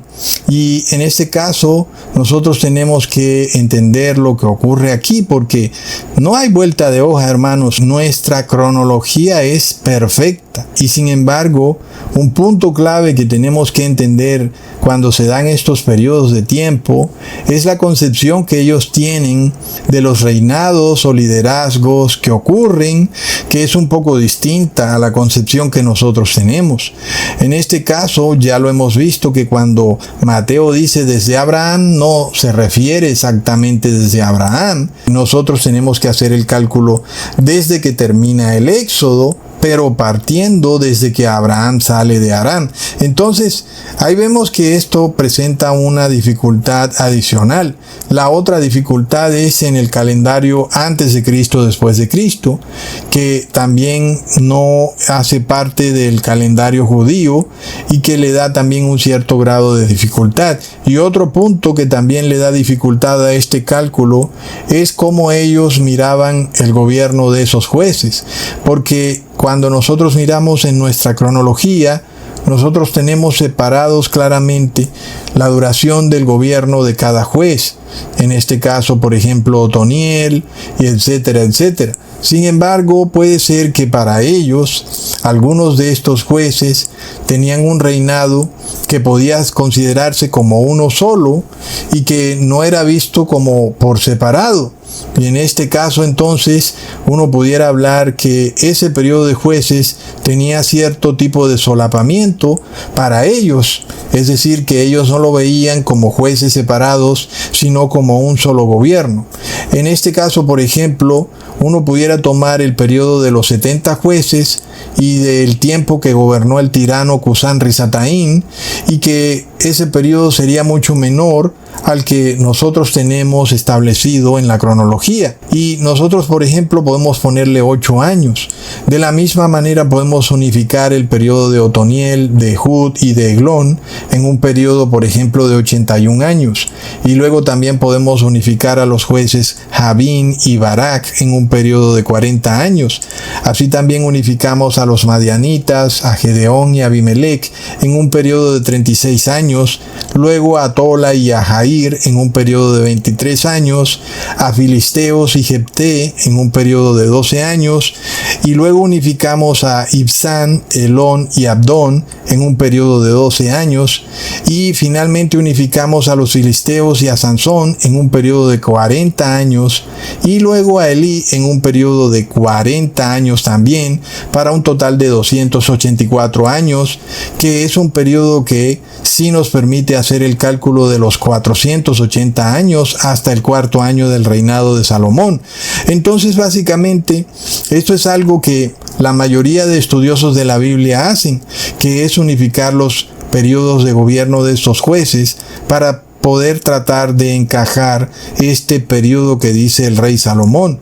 Y ahora sí, si nosotros tomamos el tiempo desde que el pueblo de Israel sale de Egipto y luego anda deambulando en el desierto, que son 40 años, y luego el tiempo en que son liderados por José, que son 25 años, luego le sumamos los 284 años del gobierno de los jueces, luego le sumamos los 47 años del rey Saúl, luego le sumamos los 47 años del profeta Samuel, luego le sumamos los 40 años del rey Saúl, luego los 40 años del rey David y finalmente el cuarto año del rey Salomón, y eso nos da un total de los 480 años desde que el pueblo de Israel sale de Egipto hasta el cuarto año del rey Salomón. Y esta es la única manera de hacer este cálculo. Aquí indudablemente nos queda solamente un camino, y es unificar al gobierno de los jueces, y para poder hacerlo pues tenemos que hacerlo de la manera que lo hemos hecho. Sin embargo,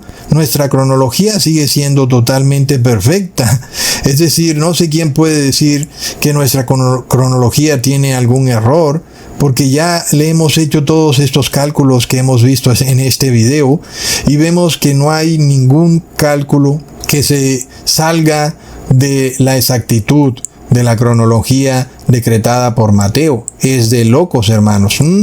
Entonces, hermanos, vivimos en tiempos tremendamente importantes. Miremos lo que ha pasado en esta semana en Estados Unidos, donde unos protestantes anti-ICE, que es esa agencia que anda persiguiendo a hispanos, entraron a una iglesia acusando al pastor de ser parte de esa agencia. Yo pregunto, ¿será eso cierto? Porque todo eso puede darse, ¿verdad, hermanos? Nosotros sabemos que hay masonería en las iglesias evangélicas. Y si hay masonería, ¿acaso alguno de esos pastores no serán también agentes del gobierno? Ay, hermanos, son tiempos muy bizarros en los que vivimos. Pero lo curioso de todo es que el gobierno de Donald Trump ha dicho que ahora esos protestantes enfrentarán gravísimos cargos porque la legislación supuestamente dice que nadie puede estorbar a los feligreses en una iglesia, y es algo que nunca antes habíamos visto. Nosotros antes habíamos mostrado cómo estos predicadores en Estados Unidos entran a una iglesia y dicen que las imágenes son idolatría, y nunca había sido delito, ¿verdad? No fue delito durante los gobiernos de Barack Obama, de Joe Biden, ni de George Bush, ni ninguno de esos gobiernos hacia atrás eso fue delito. De repente, ahora con Donald Trump, ahora dicen que la ley está bastante clara y que eso es un grave delito. Parece que las leyes han cambiado mucho de un momento a otro, ¿verdad, hermanos? Y me recuerda también a una noticia que vimos de Rusia por allá en el año 2017, no sé si la recuerdan, donde un joven fue encarcelado por jugar Pokémon en una iglesia. Bastante curioso. Hasta donde yo sabía, la iglesia era un lugar de protesta, era un lugar libre en donde podías decir lo que quisieras, pero según el gobierno de Trump, la protesta en las iglesias está prohibida. Plop. ¿Qué pasa si tú entras a una iglesia y dices y gritas que las imágenes que tienen son idolatría? Según el gobierno de Trump, te vas preso. Miremos para dónde va la cosa, hermanos. Estamos volviendo a la Edad Media, donde el sacerdote oficiaba la misa en latín y nadie podía mutar ni la más mínima palabra o era llevado directo a la hoguera. Recontra mega plop. Miremos esto otro que es impresionante, y es que los supuestos protestantes parecían ser más actores de televisión que verdaderos protestantes. Todo el asunto se vio muy falso, como una especie de show mediático de reality TV.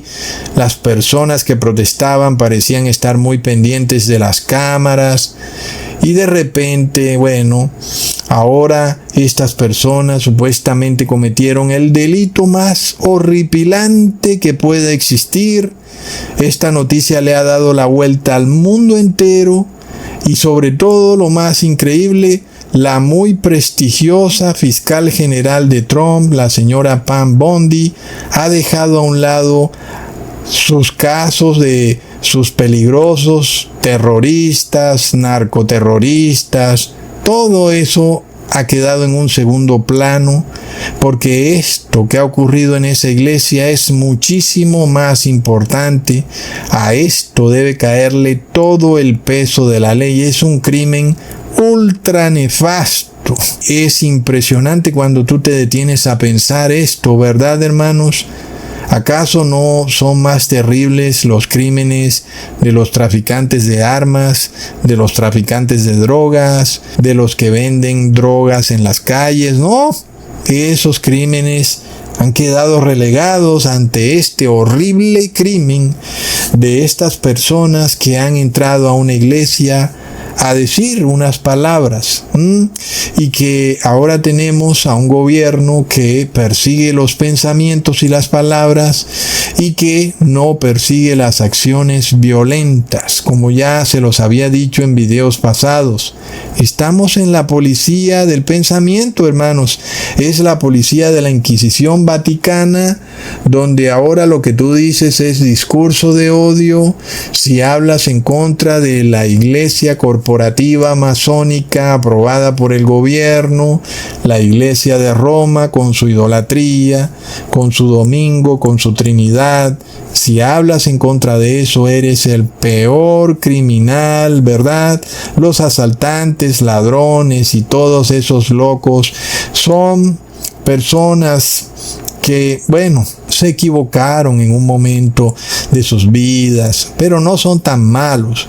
Pero esta gente que entra a una iglesia a debatir, a protestar, a hablar, son unos horribles delincuentes, hermanos.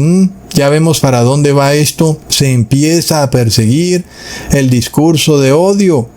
No se persiguen las acciones violentas. Hermanos, nosotros no andamos en oscuridad para saber para dónde va esto. Miremos también lo que se dice de ICE, esta agencia que persigue hispanos, que sus agentes tienen inmunidad. Un concepto bastante católico. Los que hemos vivido en Sudamérica y en Centroamérica sabemos cómo es ese tema de la inmunidad, donde ciertos gobernantes tienen inmunidad y pueden cometer los crímenes más nefastos y no pasa nada, hermanos, porque tienen inmunidad. De repente a Estados Unidos le ha entrado por querer ser una nación católica y ahora sus servidores públicos tienen inmunidad, algo que jamás habíamos visto en Estados Unidos y que es precisamente la causa de la terrible corrupción que se vive en Centro y Suramérica, que sus servidores públicos tienen inmunidad, y ahora eso es lo que tiene ICE. Y entonces pueden hacer lo que quieran, pueden cometer el crimen que quieran, no hay problema porque tienen inmunidad. ¿Para dónde va esto, hermanos? Esto va de mal en peor, hermanos, es una cosa de locos. Como ya les dije, esto que hizo Donald Trump en Venezuela fue el inicio de la anarquía, y esa anarquía ya no será solo internacional, sino que va a ser también dentro de Estados Unidos, y esa anarquía se revelará como una guerra civil, y una guerra civil es señal del ataque del rey de Babilonia. Y por eso estamos viendo a la par con estos eventos que la plata y el oro están subiendo de precio, que como ya sabemos no es que están subiendo de precio, sino que el dinero está perdiendo valor en el tiempo, hermanos, porque el asedio del rey de Babilonia se acerca. La anarquía empieza a tomarse al mundo, hermanos, y viene una revolución para Estados Unidos. Lo mismo que vemos en las ciudades de Centro y Suramérica, hermanos. No hay respeto por las ideas, por los debates y discusiones. Esto era algo de Estados Unidos. Ahora Estados Unidos se volvió católico, y ahora para Estados Unidos las palabras matan, los discursos son de odio.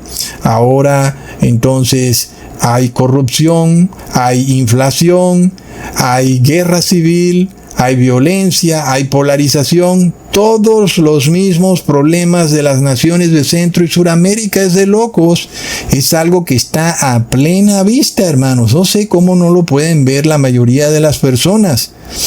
Hermanos, entonces yo me pregunto, ¿cómo pudiéramos nosotros no tener la claridad de lo que significan las fechas 2027 y tal vez 2028, verdad?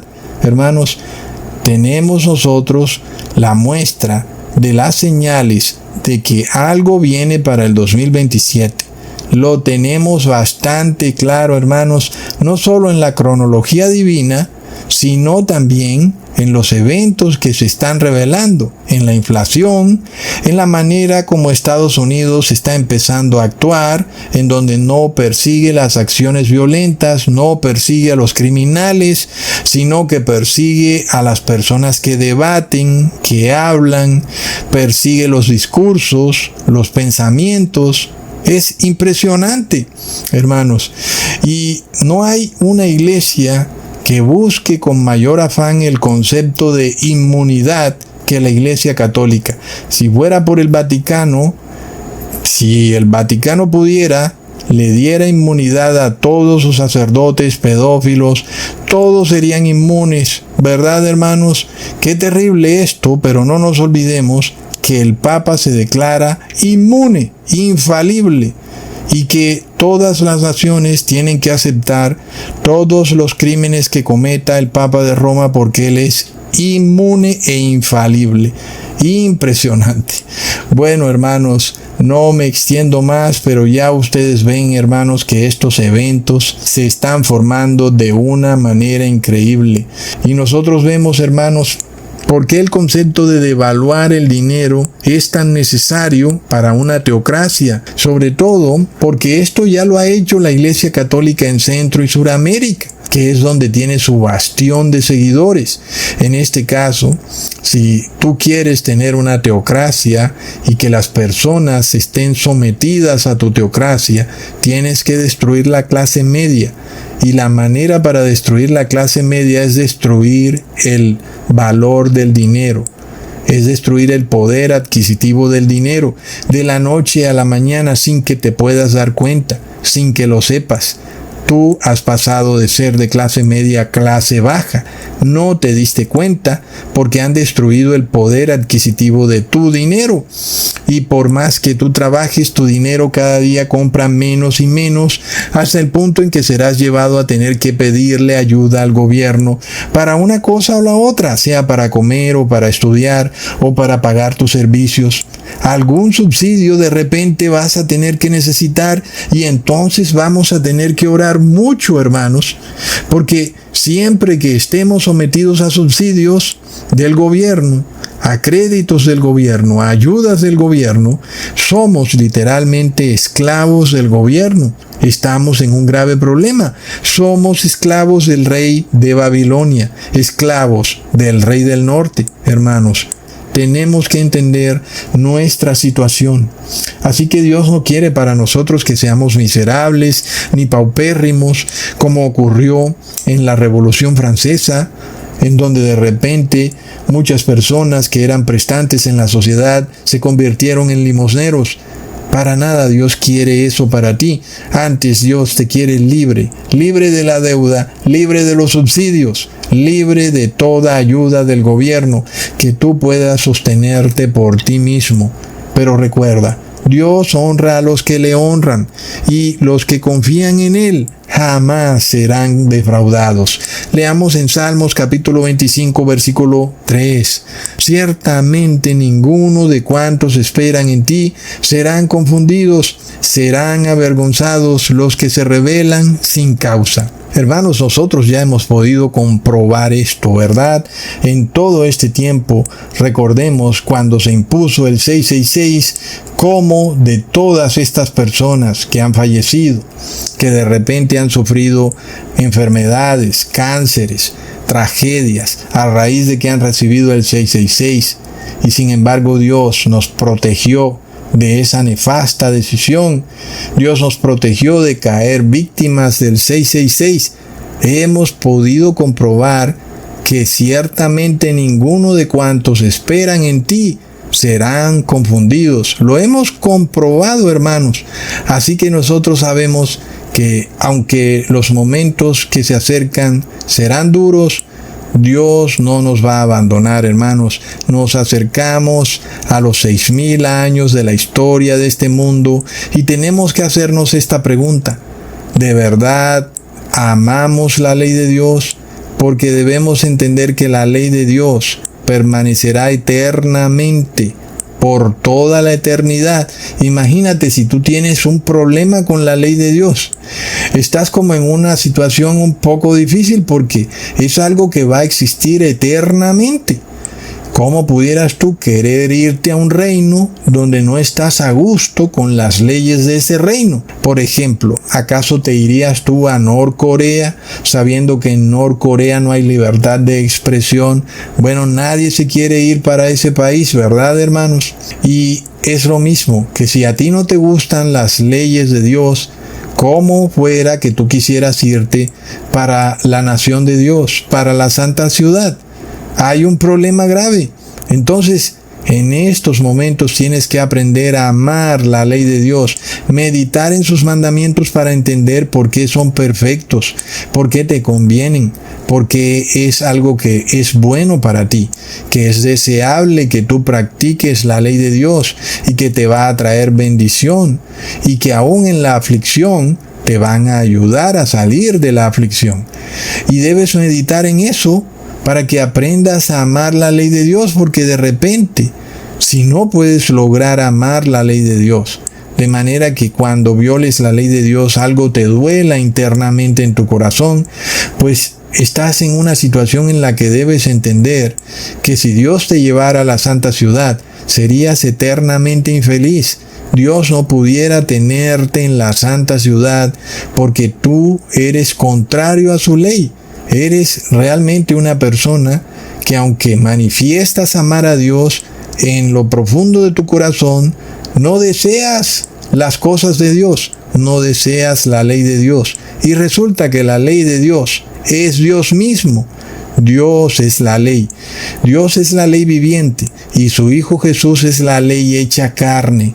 Jesús es el Hijo de la ley. Jesús también es la ley viviente. Imagínate que si tú ahora en vida no quieres guardar la ley de Dios, ¿cómo pudiera ser que vas a estar eternamente al lado de la ley viviente? No tiene como mucha lógica, ¿verdad, hermanos? Entonces, meditemos en esto. Meditemos en que la ley de Dios va a ser eterna. Y si nosotros no desarrollamos un amor hacia la ley de Dios, ¿cómo pudiéramos ser ciudadanos del cielo? Es imposible, hermanos. Sobre todo ahora vemos que el calendario de Dios, su cronología es infranqueable. Esto va a ocurrir, hermanos, así como ocurrió lo de Abraham, lo de David, lo del rey Joaquín, lo de la deportación a Babilonia, lo del Mesías que es bautizado. Así va a ocurrir la segunda venida de Jesús. Está dentro de la cronología en el año 6000, que debe ocurrir muy pero muy pronto, hermanos. Nosotros tenemos el año 2031 como fecha límite, pero también hay una fecha que cada vez se hace más certera, que es la fecha de la segunda venida del Señor Jesús, hermanos. Esto se acerca. Hermanos amados, no me extiendo más. Que tengan un muy feliz y glorioso Shabbat en este séptimo día de la semana, que es sábado. En nombre de Jesús, amén. Les mando un abrazo y un saludazo. Hasta pronto, hermanos.